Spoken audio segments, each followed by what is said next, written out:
This is the comic haul for February 2026, but this was a really small haul. But I wanted to do this because I'm ranking each month based on single issues.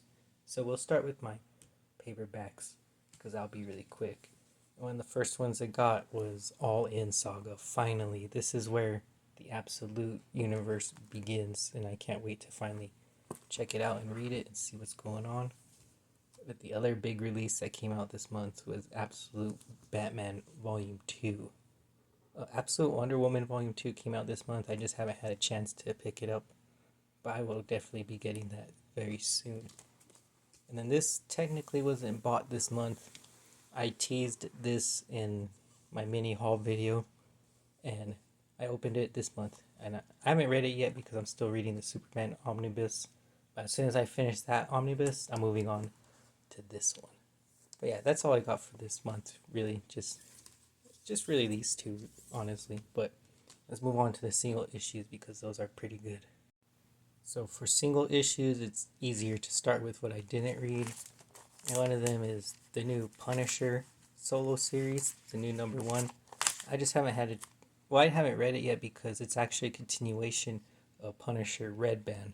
This is the same Frank Castle from that one, and I haven't finished that series, so I want to actually finish it first before moving on.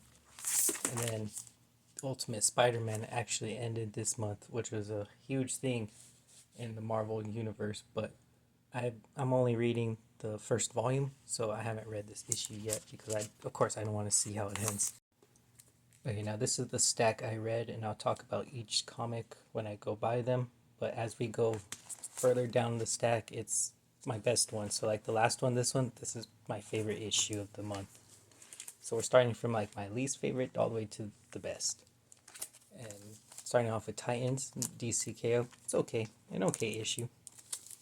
Like the Titans, the DCKO Titans have been all right so far. I just been reading them because they are kind of important because it shows you what's happening on Earth as the tournament is going on. And they got Superman Chains of Love special. I just felt like they dropped this just because it was Valentine's Day or around that time. This was a okay story. I did like it, but it's very dialogue heavy. And then another DC KO tie-in, Superman. The end is nigh.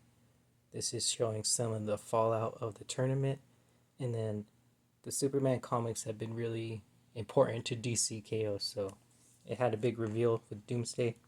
I won't talk about it now in case no one has read it yet, or in case it's revealed in DCKO 5. The Amazing Spider-Man tour ended this month, which was pretty crazy. I did a full review of this series because I was conflicted. I'm going to put it over here for the series that ended and started this month. I guess I should put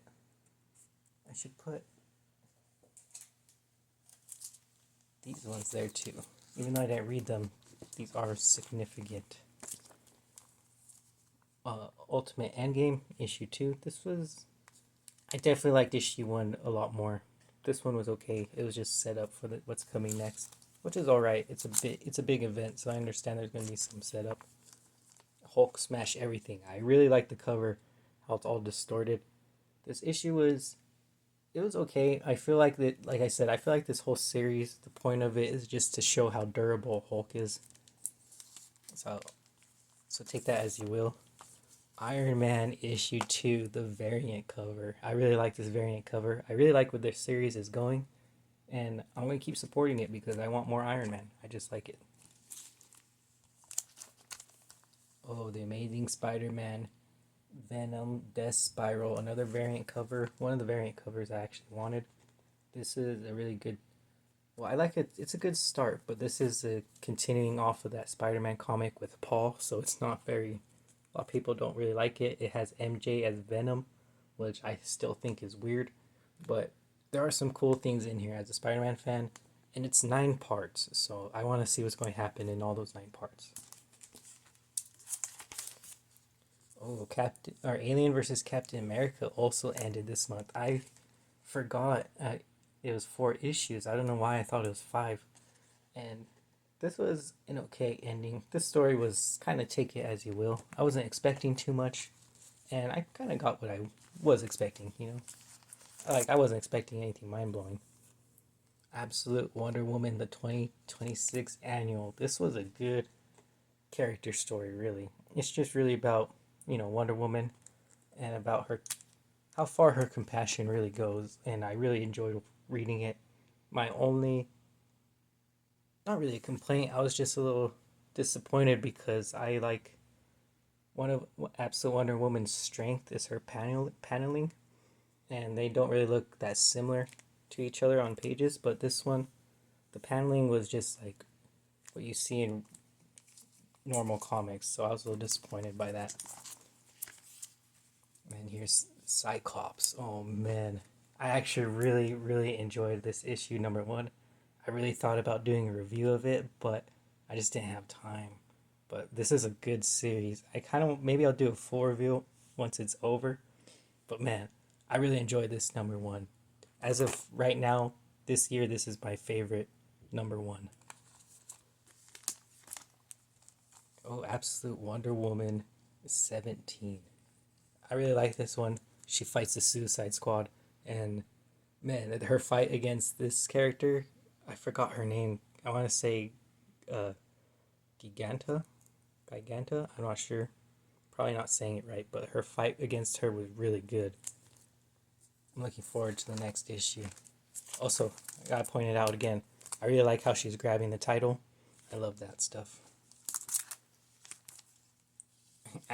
Absolute Batman 17. This was really sick. I really enjoyed the writing. I did a review of this to show off how I really like the themes of the issues, of how they show you the themes and then they tell you it. I really liked how they did that. I explain it more in the review. Oh, Absolute Martian Manhunter number 9.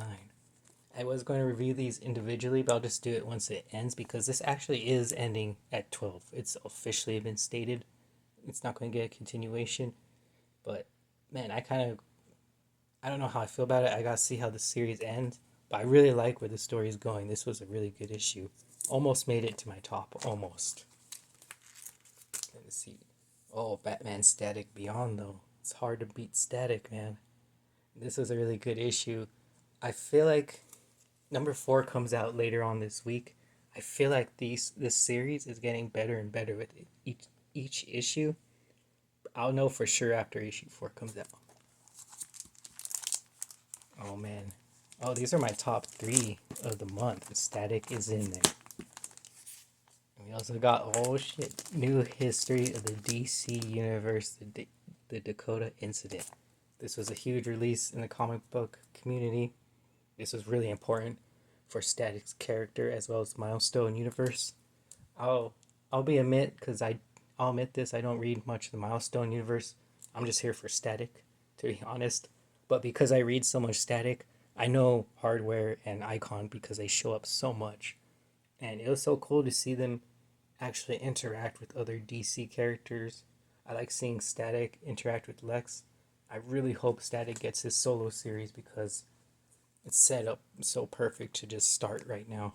So hopefully we get an announcement in a couple months. And this was my number 1 for the month. DC KO number 4. I've been loving this crossover event. This is my first crossover event in comics, kind of, because this is the first one that I've been there for, and I've been collecting all of the tie-ins, and I even made a short showing all the tie-ins and everything that I've been collecting.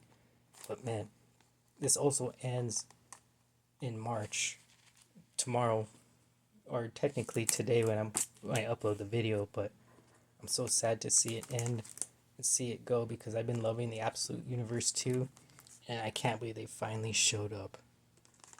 But man, this is definitely my first one. If I had to rate this month like I did last month, man, I gave last month a solid A, but